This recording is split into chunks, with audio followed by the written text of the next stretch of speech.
What up, everyone? This is Casual Chris, and in this tutorial, I want to go over a new synth that I like to use for melodies.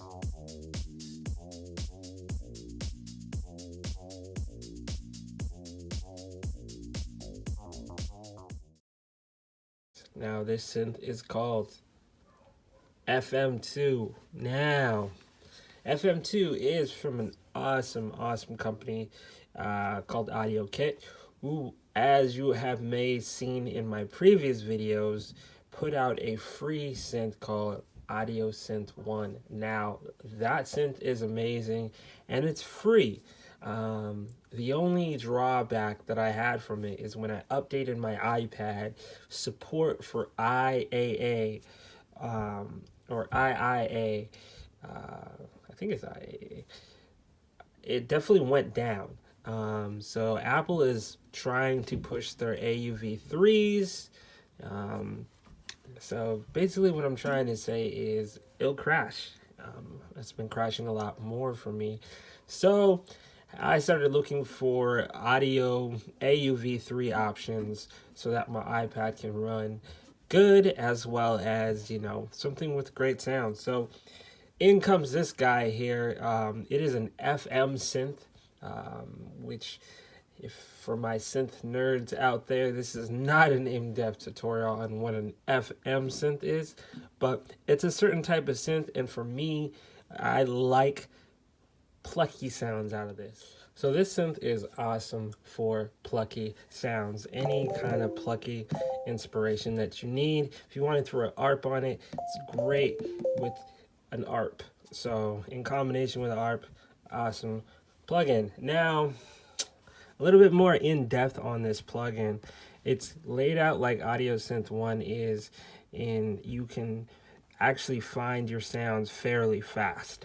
Brass, pluck, bass, lead, ARP, keys. So you're not sitting here looking for sounds, forgetting the idea that you actually had in your head, which for me, that's how I produce. I'm more of a let's get this done fast, and then I'll come back later on and work on the sounds if I really need to. But sound design is not the first thing I work on. The first thing I work on is actually finding a good melody, a good chord, a good, drums, but definitely not wasting too much time looking for the right sound.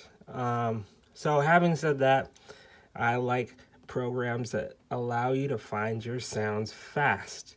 Get your idea on paper on this iPad as fast as possible.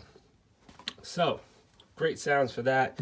Great for that. So, if you are one of those, I've had it in my comments, some producers who are more on the sound design aspects. It's pretty easy. I mean, even if you're not a sound designer, the front page has everything that you need to actually make a sound pretty cool. So you have your reverb, your delays, your phasers, your layers here. That's when things get complex, when you start talking about the layers that are used. So right up here, you can definitely make some really custom sounds in here. You can come up with some crazy sounds really just by changing your layers, and then layer, and then telling this how much of what layer you want. So great for making new sounds if that's what you're into.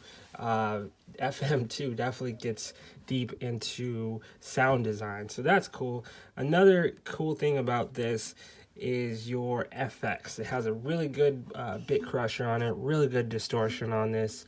Again, I don't get too crazy on this portion here, especially with the new update that allows you to bounce your MIDI out, so you can really change your sounds or your VSTs or your AUV3s, so you don't have to stick with the default sounds that are in your iPad anymore. This is a cheaper option of the paid AudioKit apps, and it's good. Again, once it's great for melodies, great for ideas, great for finding stuff, great for making sounds too.